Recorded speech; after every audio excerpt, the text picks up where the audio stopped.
Hi guys, it's Kyle from Regrettable Props, and we're going to be retackling the Warden helmet. As you can see, we have a lot more detail this time around.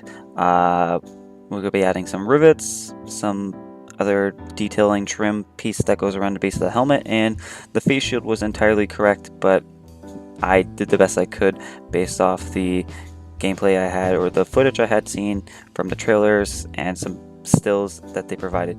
Anyways, we'll be cutting out the face mask. You guys can see the orientation of how you have it, 1 and 2 at the top and 3 and 4 below it. And then if you want a more rounded top, you're going to have a 90-degree section or cut for all your cuts. But if you want, especially around the area that's been marked in red, but if you want to have it more pointed and tapered towards the center of top of the helmet, you're going to want to do at least one side of the faceplate cut to about a 45-degree angle, and obviously leave the other side about 90 degrees, and then you're going to just cut out the rest of the helmet like such. I've provided one side of the template, so all you have to do is just flip it over to get the other side, and once you guys have done this, one side of the faceplate is going to have a 45-degree cut as well. That way it gives a better angle. And if you guys were struggling to have clean seams when doing this, I'm just going to be showing you a quick sped up part.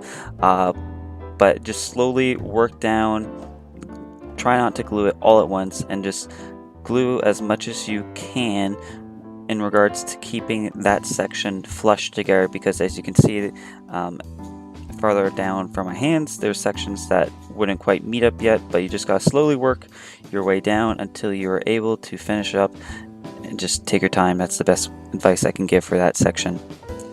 Once we finish gluing everything, the face mask, and we've glued the darts together in the left and right halves of the helmet, we're going to be attaching the face mask to the helmet.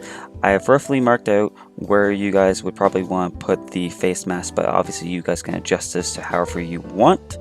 I'm just using hot glue to hold it all down, and then once you guys are satisfied with that, we can just move on to the next part, but make sure you glue the kind of like the cheek area, but to the top half of the faceplate, but leave the bottom section towards the base of the helmet not glued, because we're going to be putting a piece of foam around to add some extra detail. Also, if you feel that the top half of the face mask is coming down too much, that the gap between the top half and the bottom half of the faceplate, if that makes sense, where that arch by the eyes is coming together too much, you can glue the top of the helmet a little bit down. Now we're going to be cutting out a section of foam that's about 20 inches in length and 1 inch in height, and on the length side we're going to be cutting a 45-degree bevel, and this is just going to be adding a bit more flare to the bottom of the helmet, which we didn't have for any of the other versions of the Warden helmet.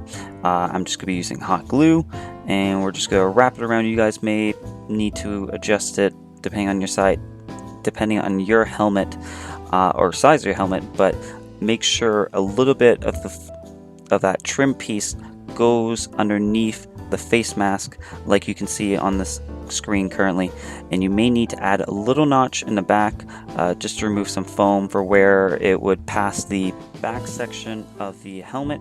That way it has a lot better contact.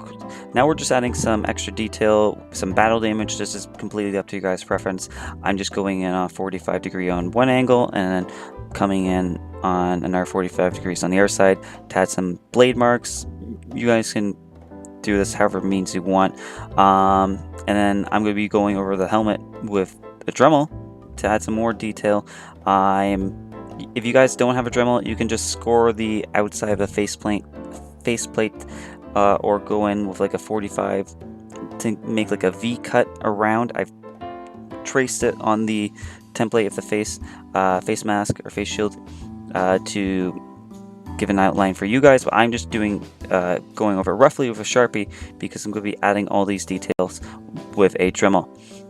Now I'm just using a heat gun to only heat up the front of the mask to help give it a better form. That way it doesn't flare out as much. I'm just holding it until it cools.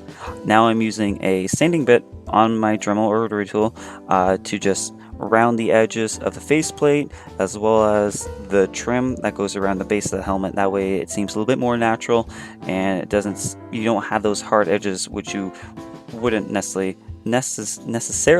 have on a medieval helmet. And here you can just see, once we've got it all done, the rounding with the sanding bit. Now I'm using what appears to look like a teardrop dremeling bit, and this is what I do to add a bit more texture, to make it look more like hammered metal throughout the entire helmet. And I'm just scribbling, and this is what I did for the samurai helmet.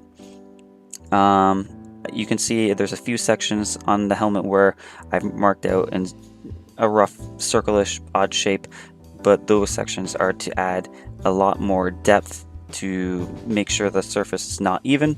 This is completely up to you guys. If you want, you can use different dremeling bits. If you guys don't have a dremeling bit, I'm not necessarily sure how. If you guys don't have a Dremel, I'm not necessarily sure on how you guys will be able to replicate this effect, but if you don't have one, I say it's a great investment if you're working with foam. And here you can see, once we've covered the entire helmet in that pattern, we've cleaned up the seams a little bit on the top, and we've rounded the little bit of the back edge of the face mask. And you can add certain areas that have more hammering or like indentations as if you want. I feel like I may have went slightly overboard. You can go completely by preference, but at least doing a little bit gives it a better texture than not at all. Now I'm just using a more pointed dremeling bit to taper in the brim of the face mask, and I'm just going in and then afterwards blending the edges. That way it's not as deep of a valley, or it seems more natural. And I'm just doing it to both sides to give a better appeal of the helmet, and I just followed that Sharpie line. And here you can see, once we've done, I think it looks a lot better than before. This is completely up to your preference of what you guys have or are able to do. I've been saying preference a lot, my apologies. But after that, we are going to add a couple more pieces. I'm using 2mm craft foam, and there's a piece, if you can see, if you remember from the very beginning of the video, that has this foam that wraps around the edge. There is no template for it. It just depends if you guys want this. And then there is, where I'm drawing the Sharpie, there's going to be a mark on your face mask template. I'm using Googly Eye to add a rivet. And then, like I mentioned, we're having the pink craft foam wrap around the edges of the face mask of where it would hinge or move if the helmet was to actually move.